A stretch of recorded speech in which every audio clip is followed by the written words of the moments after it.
Welcome to our forum discussion on the roots of prejudice. All four participants in today's discussion are high school students from Africa. Let me introduce them to you now.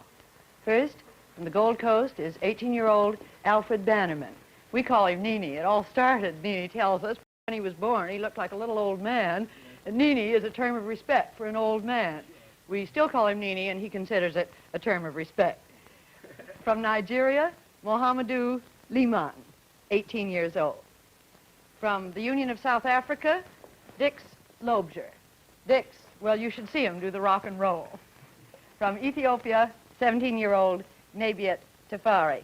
It was Nabiet's suggestion that we start this discussion with a prayer in case there should be violence later. What you heard was Nabiet from Ethiopia giving a prayer in the Ge'ez language. He's a Cop by religion, Amhara by race, Hebrew in origin, and an African since he's been to America. How should we start this discussion on prejudice? Would it be unfair to ask each of you what your own prejudices are? How about you, Nabi? Actually, I'm prejudiced against the Italians, and I have been prejudiced against the Mohammedans. Since I arrived here, I have developed some new prejudices, and I never felt that I was a Negro till I came to this country. Why? Because my tutor in the monastery told me that I was not a Negro, but I was a sunburned Hebrew. You mentioned that you have prejudices against Mohammedans. I am a Mohammedan, and I have prejudices against Christians, too, in southern Nigeria. Look, you said you have prejudices against Christians in southern Nigeria. Is that particularly because they are Christians? I'm a Christian myself, but I have no prejudice against Mohammedans. I rather prejudice against whites. But why have you got prejudice against the whites in the Gold Coast? I think it's a sort of this kind. At first, I was not prejudiced against whites anyway. I was prejudiced against fellow Africans because I had some opportunities which some of the Africans didn't get. I was brought up in a city. I lived the Western way. I dressed the Western style, and I did everything Western. And so I was looking down upon fellow Africans who live in the villages, in the rural areas. As I developed, I started getting some political ideas. Especially, I'm very much interested in the problem in South Africa. We hear quite often about how the blacks are treated there, how everything goes on there. And for instance, everybody knows that we get good friendship and peace in the world through games like the Olympic Games and those kinds of games. But everybody knows that the team from the Union of South Africa has not got a single African, which means the people in South Africa think of themselves as superior beings. And this thing gives me more ideas just to be prejudiced and discriminate against the whites.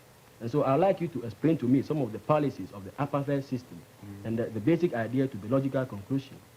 Well, in South Africa, one must realize this fact, overseas people especially, and that is that this is the first case in history that a white nation has settled itself in a black country. In the whole of Africa, there are 190 million Africans, 190 million Negroes. Yes, yes. And in Southern Africa, there are almost 3 million white people. That means less than 3%. Now, in South Africa itself, the blacks outnumber the whites there by 4 to 1. In the States here, they outnumber the white people outnumber the Negroes 8 to 1. For that reason, and for the reason, and for this fact, that one cannot ever draw a parallel line between the Negroes in South Africa and the Negroes in the States. The Negroes in the States are far above the Negroes in South Africa as far as education and civilization goes. Now, the government's policy of apartheid, that policy, the guiding principle of this policy is to help the non-whites in South Africa to self-realization in their own territories and within their own communities so that they can govern themselves. Gradually, they'll be giving more and more power to govern themselves.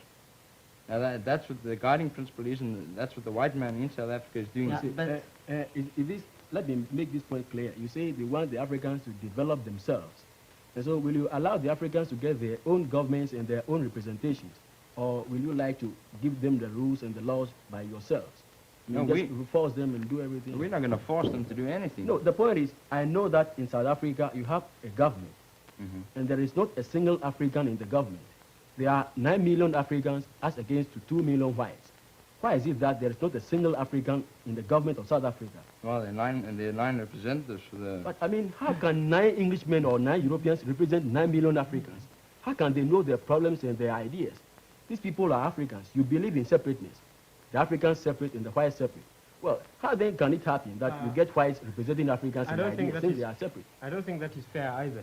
Since the people in the House of Representatives, do you call it that? That's right. They are supported by the taxes paid by the natives, aren't they? No, just a minute. There, you've gone altogether wrong. If South Africa was to subsist on the taxes that the Bantu in South Africa pay, then South Africa would drop just like that. Then, okay. on what do they support? What supports them? What? The House of Representatives, or the people in the government, the officials? That's the 2.5 million white people that are supporting themselves and the overwhelming black population. 12 million black people. It's those 2.5 million to 3 million white people that are supporting the lot. Could you just explain how they are able to support themselves and how they are able to support? You mean the white people? Yeah, and how they are able to conduct this development without the assistance of the natives? Because they've got the Western idea of working, and they've developed that country. Oh, I see. They've developed that country through the Africans working. I know that the whites in South Africa went down there because of wealth. It was through the gold rush and all those things that happened that, I mean, we got white men in South Africa. And so they went down there purposely to use the Africans as tools for their own benefit. Isn't that? When the white men went down there, they never even knew a black man existed down there. When the white man landed at the bottom of the Cape in 1652, the black people in South Africa hadn't even moved over the northern boundary of the Union of South Africa. Yes. I know these people would like to get these sociological ideas just to get around the question. So far as I know, the people in South Africa are a nomadic tribe by career or by profession. They are headsmen who move with their cattle all around the belt. Nowadays, even in the olden days. Okay. It might happen that they were living down south, but because of their profession, they happened to live up north. Because in those days, there were warring tribes which were waging wars against each other. And so you cannot say that the land is yours. Everybody knows that Africa is for Africans. And when we think of Africans, we think of blacks. That's how I know. Well, look here, just to give you you a short policy, and you are using the policy of aggressors that the land, the earth belongs to everybody, and the one that is powerful rules the part of the world which is owned by the others. That's the policy that aggressors use. You know who are the aggressors? It's the African National Congress in Africa. They are the aggressors. No, how can there be? If the Africans in Africa would stop being so militant and would rather get down and help and build up South Africa and build up Africa, the problem would cease almost immediately. Okay, let me ask you this thing. You said if they can come down and help, the problem will cease. The point is, how can they help if you get 9 million Africans and 3 million Europeans, and you get only 9 Europeans representing the interests of these Africans? Do you believe, let me ask you this personal question, do you believe, according to your apartheid policy, in getting 2 South Africas, one South Africa for the Africans and one South Africa for this thing, with 2 different colonial policies and 2 different foreign policies? No. If you don't, give me the answer. Well, I wouldn't be able to give you the definite answer right now. Why? You believe in separateness. And why don't you believe in getting the Africans separate, having their own government and everything, thereby creating 2 union of South Africas? That's the point. But so far as you believe in apartheid, it means you believe in separateness. Then keep the Africans separate with their own governments, with their own money, with their own everything, and keep the whites separate. Excuse me, I'll just come in there. Okay. He said that if Africans would just calm down and then cooperate with them, the land will achieve peacefulness. Right. Do you mean that the Africans are the people who are really the aggressors against you? You are not really aggressive towards Africans. I mean... Of course not. The general attitude in South Africa, and I come from a country, I know, every summer that we have, every holiday at least that I have, I go and spend on the farms, and I live amongst these natives. I really get to know what they are then like. The general attitude of the white people in South Africa is sympathetic towards the black people. They regard themselves as the trustees of the black people. Why shouldn't they be sympathetic? The point is, I always stress this fact that there are 9 million Africans and 3 million whites. Exactly, so? If you come to South Africa, there are only 43 Africans with university degrees who are graduates. If you come to the Gold Coast, you have thousands of them. Gold Coast is a black colony. just like South Africa. But we have been able to develop everything, which shows the capability of the African to do anything itself. But we have been able to get all these ideas through the mixture of Western ideas. Actually, we couldn't develop on our own, until we got British help. And since we got the help, we have been able to do everything ourselves. If you go down to South Africa and help the Africans with your ideas, getting, free mixture of ideas, everything will be okay. But the point is, you use the Africans as tools. You tell them that don't be in this city after 9 o'clock, don't wear this thing, don't do this thing, don't go to America, and the Africans don't go any part apart. Anywhere at all outside the South African Union. You know, the white people in South Africa aren't allowed in the black areas either after dark. It's because you created this situation. Why don't get free mixture? You look down on the Africans, that's the point. Am I quite clear?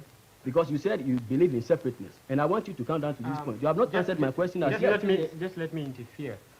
What's the fundamental cause of all this discrimination in South Africa? The one fundamental cause. Firstly, because the Bantu in South Africa is not as educated and as highly civilized. And therefore? Yes. And therefore we've got to live with them together in that land, remember that? You mean you people want us to give them equal franchise rights. We give them equal franchise rights within hardly any time whatsoever. The white man in South Africa will have absolutely no say in anything.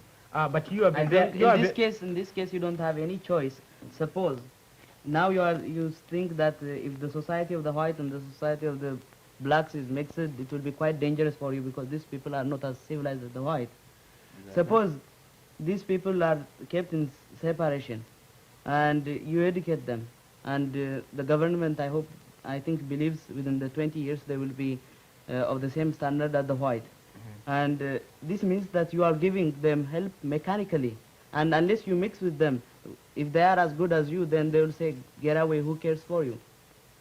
Yeah. You must realize the fact that they will do so because you were not exchanging ideas for developing these people in terms of friendship.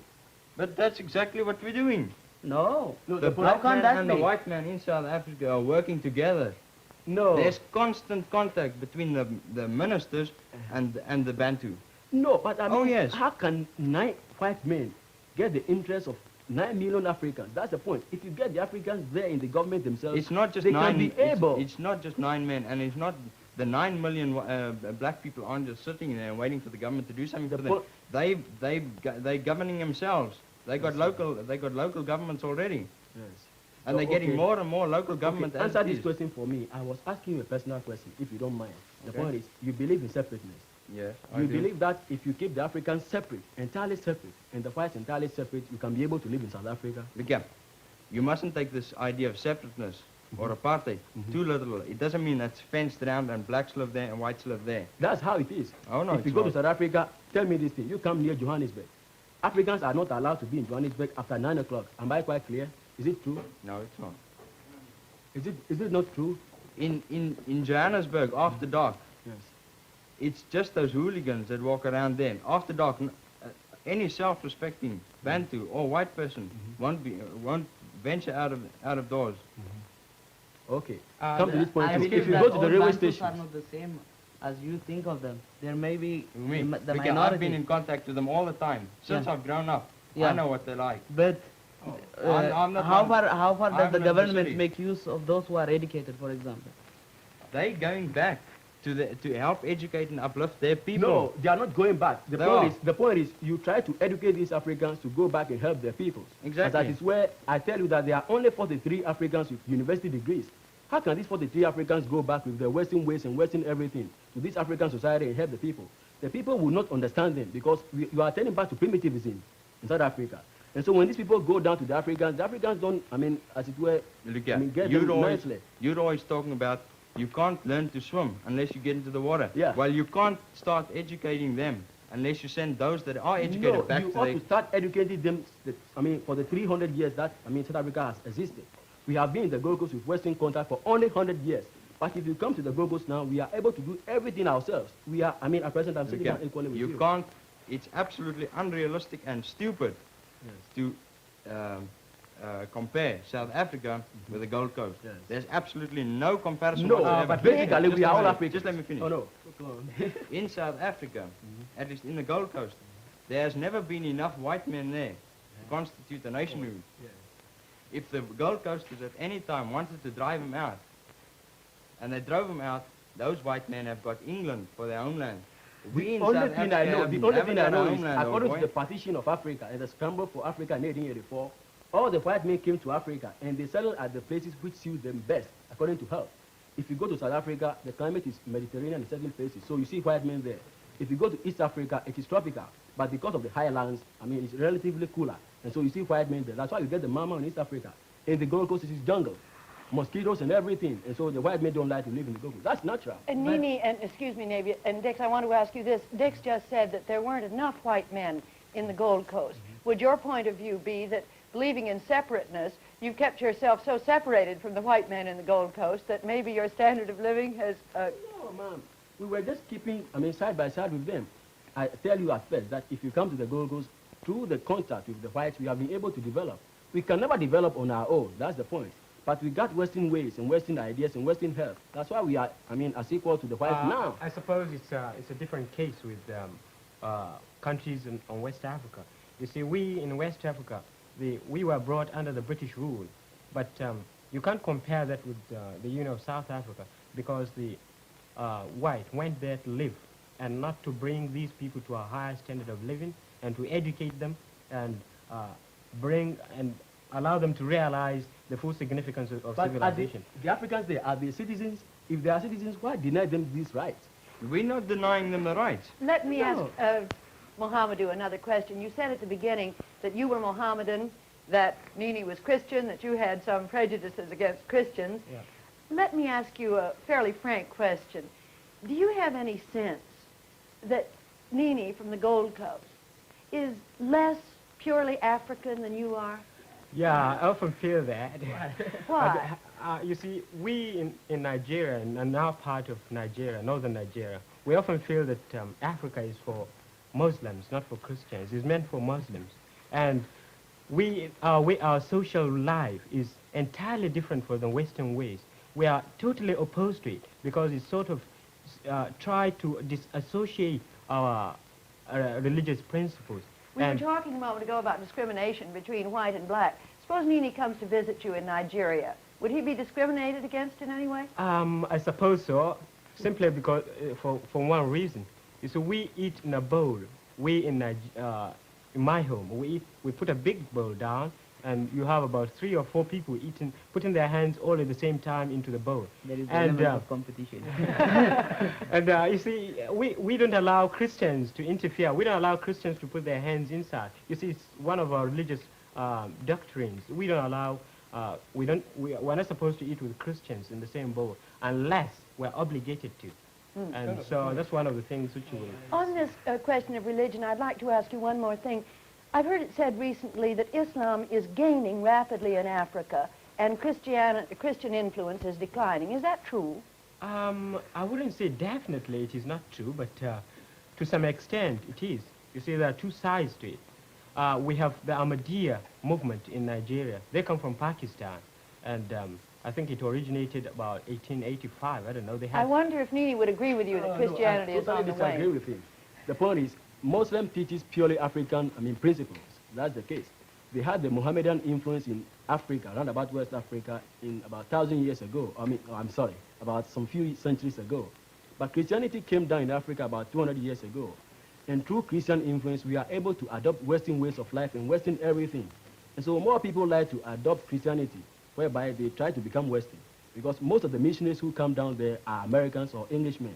And people like to follow the style because of singing and everything, because African likes music. You know, and so But anytime you wouldn't say a person joins a religion simply because he finds it very easy or because he finds that he can conform his social customs to it. No. You follow it because you understand that it is a true religion and your spiritual understandings agree with it. No, what I'm trying to say is, I'm not saying that Western ideas are best to the African. I believe in African getting everything African. But the point is, we know, and everybody knows, that if you get some things African, they are sometimes bad. So I believe in getting Western ideas. You know, and through Christianity, we are able to teach the people decent ways of life and different everything. For instance, Mohammedans will not eat with a Christian, which is bad. It doesn't bring peace to the world. But through Christianity, we are able to teach pure love and love for everything. But And so haven't more you- Africans like haven't to... you I heard think me? you have I a said if you... misconception of Christianity. There are Orthodox Christians who don't allow to mix with Mohammedans. For example, I belong to a real Orthodox Christian religion known as the Copts, and there it says that its origin, of course, from Judaism also. It says that the animal must be properly slaughtered before you eat it, and if a Mohammedan has already slaughtered a sheep or a cow, for example, I will not eat with him. I'm sure there are infinite prejudices in your country alone between Amharas and Hebrews and Arabs. You do say your origin is Hebrew, do you Yeah, not? And most of the Ethiopians are. We could talk for ages on that, but there's another question I want very much to ask all of you. That is, what had you heard about race problems in America before you came? Is our problem greater or less than you thought? I thought it was greater before I came. I mean, because of the nationalistic feelings in the Gold Coast, everybody is prejudiced against the whites because we want to get the best positions in the government. At present, we have it though, but I mean, in the olden days, we wanted to get them. And so we were always constant on the point to listen to some of these things which happen in America. About 70% of the news about America are concerning racial prejudice. Is that true in the Gold Coast, Dick? How much news, American news, You mean is in South concerned? Africa? I'm sorry, in South Africa. Well, very little. Except if the case like the recent Supreme Court case comes up, then that receives attention in the South African newspapers. But we realize what the position is here in the States, and we got a problem much, much bigger than ours back home. Was our problem greater than you thought it would be or less? Oh, I think it's bigger than I thought it would be. Because, well, I imagined when I came over here that all the Negroes were as well educated as the white people. And, well, that's not always the case, especially down south. And then I didn't expect to find them as concentrated in the south as they are. Have any of you had any experiences with segregation here in this country? Well, I've just got something quite insignificant. You know, people get to know that I'm a foreigner, and so they treat me differently. When I came at first, I tried to get an American haircut, appear in American clothes as best as possible and as much as possible, just for people to discriminate against me. And I've never had such an occasion. I've been trying to get it, but I mean, it seems as if I've been getting the best, actually. Much friendliness. Yes, ma'am. How about you, Navy? This is rather superficial, but I was living in one of the communities in New Jersey, which is a strictly white resident, and there I couldn't get a haircut for about 2 weeks because the white man don't know how to cut this type of hair. And one of the boys was joking to me that he said that the best engineers in the United States are working hard to design an instrument that will be of some use to cut this hair. Then that's not discrimination. Well, this is another sort of discrimination because United States is a business country, and if they discourage their customers by means of types of hair, then they are defeating their own purpose. I found a little bit of segregation, forms of segregation at any rate. And that is, well, I was speaking to residents in New Jersey, well, they were teachers, and they told me that although it's officially prohibited by law, there are what they call gentlemen's agreements, whereby a Negro cannot obtain land or buy property in a white man's area. Then on the other hand, I found that on the whole, the Negroes here are not as economically sound as the white men are. And then too, in the recent case where Negro and white schools have been integrated, the Negro teachers have lost their jobs. See, let's come to this point. You said they are not economically sound as the white men. The point is, in America, for instance, if you get much education, you get better pay, better job. If you deny the Negro opportunities to go to college, how do you expect them to get better qualifications, to occupy the better jobs, and get better pay for the houses? That's the point. I'm now getting some of these facts from the papers. I every day read about the problem which is happening down in Alabama, and I see quite a lot of those things. Those are some of the experiences of segregation that I've seen in America now. Obviously, I can take back some of these ideas with me, but they are just insignificant. As I said at first, I've met with friendliness in America, but in certain aspects too, I see some of these things, you see. That's the point. Think of the education first. I believe in education. Do you know something? In South Africa, Last year, we spent $42 million on educating the Bantu there, and 3/4 of that was paid by the white people.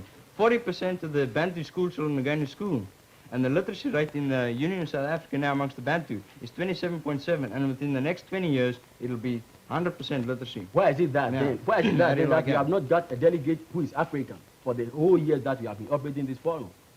I'm sure that next year a white man is going to come here as a delegate for the Union of South Africa, though there are 9 million South Africans who are Africans. So don't think of this thing as something like literacy. I know that the literacy rate in South Africa is 16%, but No, the it's 27%. But the That's point is, better.